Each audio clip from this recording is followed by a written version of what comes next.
Since the Supreme Court's Dobbs decision overturning Roe v. Wade, states across the country have been enacting restrictions on and protections for abortions. Many on the stage have said that this is now a state issue. But if Republicans gain majority in the U.S. House in November, a vote on abortion restrictions could come to the floor. Constituents expect to know where candidates stand. So, what restrictions on abortion, if any, would you vote for on the federal level? We'll begin with you, Ms. Leavitt. Well, I am proudly pro-life, and I'm one of the few candidates in this race to publicly applaud the overturning of Roe v. Wade. Because what it did is it returned this right, this issue, back to we the people here in our great state of New Hampshire.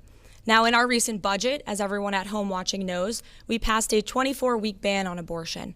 Personally, I'd like to see that taken a step farther. But I believe in the Constitution, and I believe in the Supreme Court's decision, and I hope that we will elect pro-life legislatures to the State House in Concord to make those decisions for the people here. Mr. Mowers. Well, I am pro-life. I'm reminded every single morning when I look into my son's eyes, my one-year-old's eyes, about the value of life. You know, I'm proud to have worked with President Trump to ensure that we don't have U.S. tax dollars going to fund abortions overseas. We encouraged a culture of life. In fact, I remember one specific time when I was traveling to a medical clinic just outside of Johannesburg, South Africa, and a woman with a baby on her hip was talking to her doctor. The doctor looked at her and said, "Your baby's going to be alive. You see him? He's American. Because of him, your baby's going to live." It's moments like that that remind me of why we cherish life in this world and why we need to cherish life in this country. Now, the Supreme Court has spoken and seemingly has said that these are all state-based issues for the most part. But as a pro-life legislator, I'll review every piece of legislation to ensure that we're encouraging that culture of life and make sure that we're doing things that are also in the best interest of Grand Staters. Representative Baxter, same question to you. What restrictions on abortion, if any, would you vote for on the federal level? Well, my brother Taylor has special needs, and he had a fetal anomaly. And when he was a baby, in so many countries, babies like my brother Taylor, they're just aborted en masse, and it's horrifying. And so I'll never apologize for being pro-life. I believe life begins at conception. And you just heard the other two candidates, they're talking about the New Hampshire law. None of us on this stage are running for a New Hampshire office. And talking about legislators in New Hampshire, it's just passing the buck. What are you going to do in Congress to fight for life? And I'm the only person on this stage that's pledged specific action to fight for life in Congress. This is important for the viewers to know. I will stand up and fight for life in Congress. It's the right thing to do. I won't do what's politically convenient. I'll do what's right.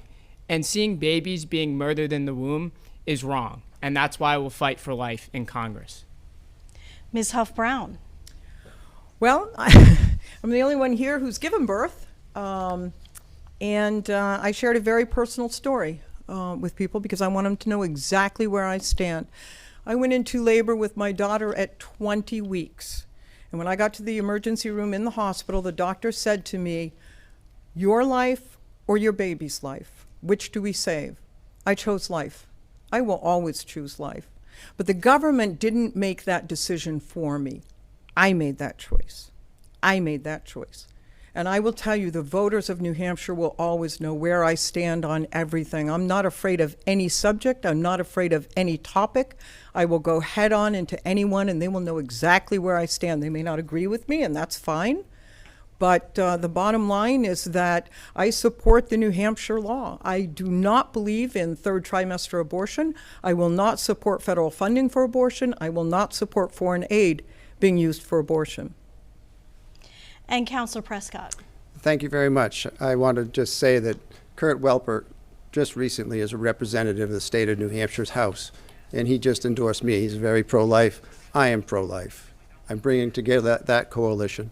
Also, just what happened today, Ruth Griffin, a longtime executive counselor for 20 years, had her son, Michael, drive her from Portsmouth today all the way to my house to get a sign and say, "Russell Prescott, you have my support 100% because you can win in November." And that is a coalition, not just pro-life, but others as well. I am pro-life. I agree with the states' rights. I have them continue to do what they're doing.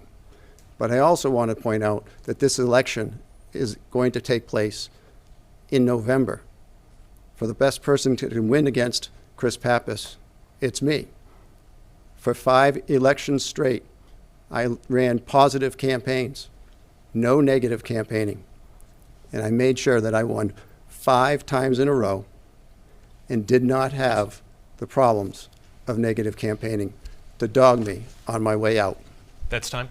So let's get more specific here, because all of you want to go to Congress, and that's essentially where you'd be taking votes, as Representative Baxter pointed out. 3 times in the last 9 years, Republican-controlled Congresses have passed the Pain-Capable Unborn Child Protection Act, known as Micah's Law, which is a federal abortion ban at the 20-week level of gestation. This is very likely, of course, to come back before the Congress again if Republicans take power in November. So by a show of hands, who would vote yes on Micah's Law in Congress? I'm not sure I understand That's a completely. 20-week abortion ban that Republican Congresses have passed 3 times since 2013. Adam, I think it's important to add context, and if you don't mind, for important reason, because we need to see what's going to pass constitutional muster as well. And so with the Supreme Court This has passed making another Congress 3 decision times, and we know that legislation Sure. often comes back. So the Congress has Sure. agreed that it backs this but already. it's important to balance that out also with constitutional Do muster. you and that's- support it, yes or no? Well, if it passes constitutional the Supreme muster, I'll Court has review said it. that the people, Yeah. through their representatives, can choose. So Adam, you'll be the Adam, I representative. know the press likes to make these The things lobbyist yes or no is giving his questions. spin now. No, Just no, answer no, the no. question. Look, I know the Are you press gonna likes vote to for make it or yes not? or no questions, but what's important is actually looking at this on the merits of the law. And if it's going to pass constitutional muster, as someone who's pro-life, I'm going to look at it and consider it. If it's not going to pass constitutional muster, though, because That's of the time. So Federalists, for the that's record, you're not important as going to take a position. The only one on the stage who raised their hand was Representative Baxter.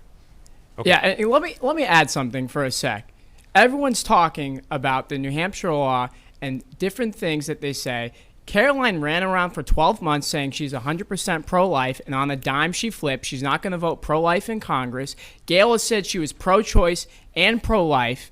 Russell voted for Planned Parenthood money, and then Matt's trying to give his lobbyist speak and spin the question. I'm pro-life. We need people that aren't going to give political answers on this, that will fight back. This is not the issue to politicize. Okay, you've all been May I invoked, so speak we'll to- start I 30 did not seconds give a with we'll start with political 30 answer on seconds this. with Caroline. I gave a personal one. Well, thank you very much. I am pro-life, Tim, and I have been very vocal about that. And I also have been vocal about the fact that I agree with the Supreme Court's decision in this case.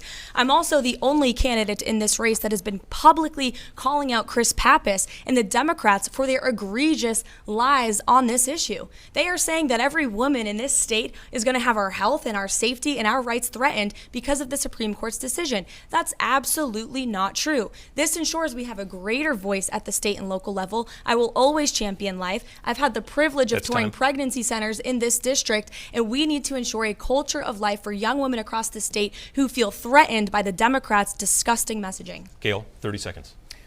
No, I would just like to say that I've been very clear about my feelings, very, very clear about my feelings and where I stand. I have never said I'm pro-life or pro-choice because you know what those are? Those are terms that politicians put out in front of everyone, along with the media, to divide. I'm not going to be divided on that. My uterus is not for sale. Never was, never will be. Councilor Prescott. Thank you. Planned Parenthood was mentioned. I've already have a record. I'm the only one here having a record of fighting for pro-life issues. And you can see it in my New Hampshire State Senate record.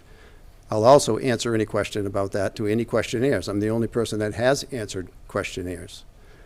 The point is that, I forgot my train of thought.